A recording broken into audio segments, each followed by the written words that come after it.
রাধে রাধে বন্ধুরা, আজকে হচ্ছে আমাদের গোবর্ধন ডে, থার্ড বা ফোর্থ ডে।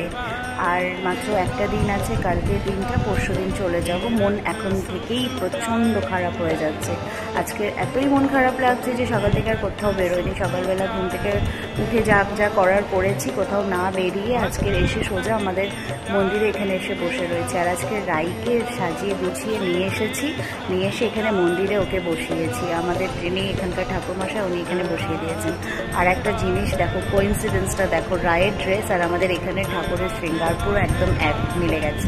রাধে রাধে রাধে রাধে রাধে রাধে রাধে রাধে শ্রী রাধে রাধে হরিবংশ দুলারি।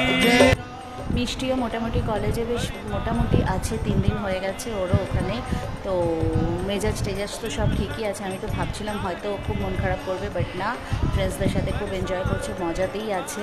তো যাকে একটা টেনশন তো শেষ হয়ে গেছে। এবার টেনশন আর দুঃখ একটাই হচ্ছে যে আমি রাধারানীকে বারবার করে বলছি, প্লিজ প্লিজ প্লিজ কিছু একটা ম্যাজিক করো, যাতে আমি যেন পার্মানেন্টলি এখানে থেকে যেতে পারি, এই ব্রজধামে থেকে যেতে পারি।